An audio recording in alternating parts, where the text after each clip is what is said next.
Assalamualaikum warahmatullahi wabarakatuh. Sebelumnya, perkenalkan nama saya Diva Yalsari Dewi dari kelas 11 MIPA 1, nomor absen 12. Di sini saya akan mempresentasikan mengenai tugas PKWU dengan tema membuat celengan dari kardus berdasarkan analisis SWOT. Oke. Lalu yang pertama di sini ada outline. Outline-nya ada 7. Yang pertama ada penjelasan produk, yang kedua ada tujuan, yang ketiga ada alat dan bahan, keempat ada perincian harga, yang kelima ada cara pembuatan, yang keenam kelebihan dan kekurangan, yang ketujuh atau yang terakhir ada pemasaran. Lalu selanjutnya penjelasan singkat mengenai produk. Jadi produk yang saya buat kali ini adalah celengan kardus. Celengan kardus ini mudah dibentuk, mudah ditemukan, modalnya juga tidak banyak, mudah dibuat, dan praktis, dan bermanfaat. Jadi, seperti yang kita ketahui, kardus ini bisa kita temukan di mana-mana, karena ini berasal dari bahan-bahan yang sudah tidak terpakai. Lalu selanjutnya, ada tujuan pembuatan. Tujuan pembuatannya ada 6. Yang pertama, menambah nilai estetika. Yang kedua, mengasah kekreativitasan. Yang ketiga, mengembangkan potensi diri. Yang keempat, mendapatkan keuntungan. Yang kelima, sarana edukasi agar menabung. Yang ketujuh, yang keenam, mengurangi sampah. Selanjutnya, di sini ada bahan-bahan. Bahan-bahan yang saya gunakan untuk membuat celengan kardus itu ada 4. Bahan yang pertama ada kertas target. Lalu bahan yang kedua ada lem kertas. Bahan yang ketiga ada kertas kado. Bahan yang keempat ada kardus bekas. Di sini kardus bekas menjadi bahan pokoknya. Selanjutnya ada alat-alat. Tentunya pada saat saya membuat produk ini, saya juga membutuhkan beberapa alat. Alat yang pertama adalah gunting, yang kedua ada cutter, yang terakhir atau yang ketiga ada penggaris. Selanjutnya ada perincian pengeluaran. Di sini sudah saya jabarkan apa saja yang akan saya beli, mulai dari bahan hingga alatnya, beserta harganya. Yang pertama, saya akan membeli lem kertas. Lem kertas ini harganya 1.000. Yang kedua ada kertas kado. Kertas kado harganya 2.000. Yang ketiga ada kertas target. Kertas target harganya 1.000. Lalu yang keempat ada penggaris. Penggaris harganya 2.000.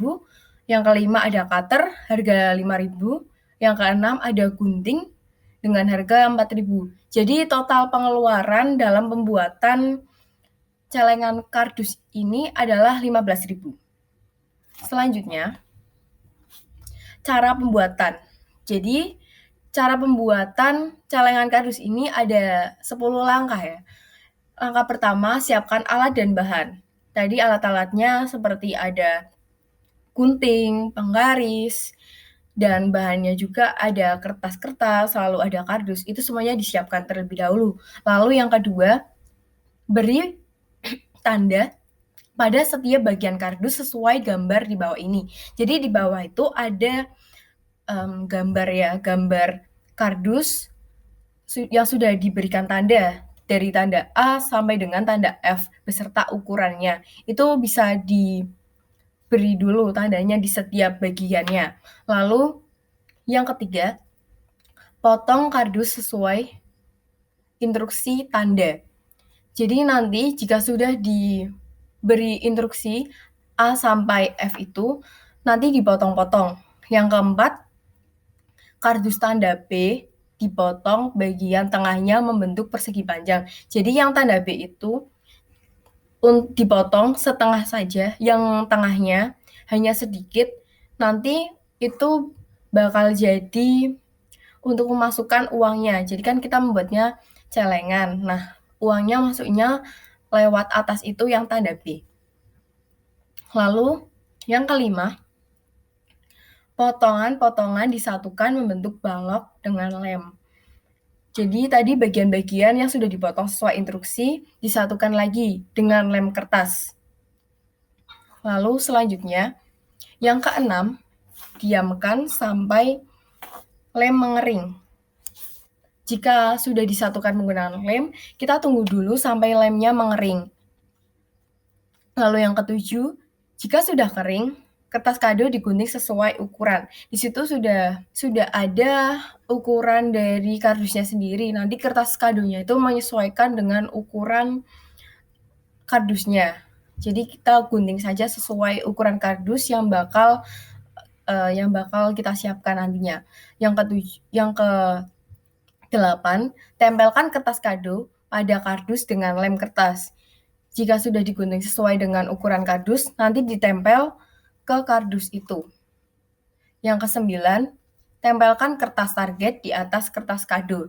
Jadi pertamanya kardus ditempeli dengan kertas kado.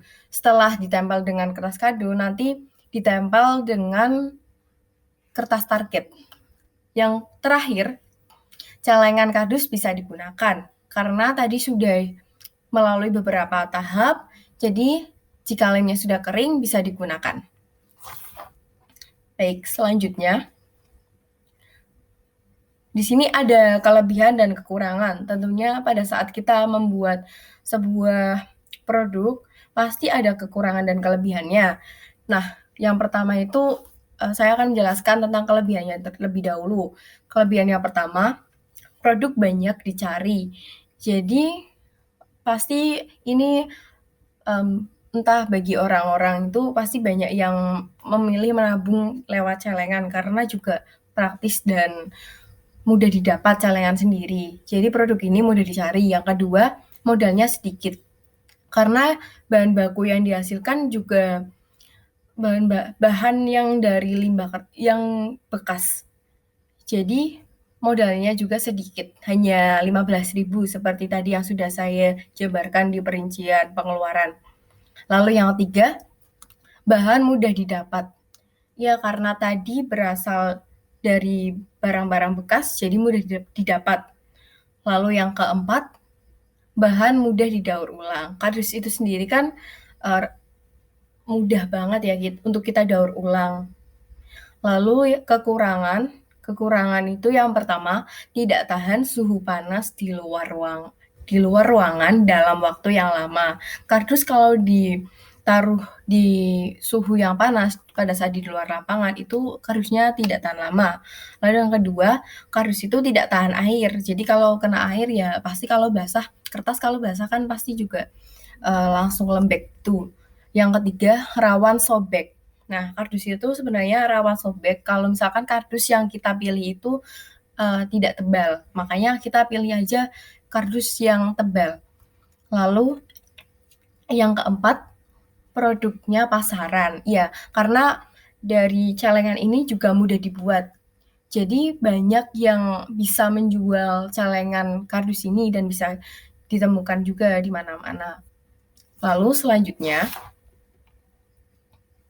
ada rencana pemasaran. Jadi ini rencana pemasaran yang saya gunakan itu ada 2. Rencana pemasaran yang pertama itu pemasaran online. Pemasaran online itu berarti produk kerajinan atau celengan kardus yang saya buat itu saya pasarkan melalui media sosial seperti WhatsApp, lalu ada Instagram, ada YouTube, dan TikTok.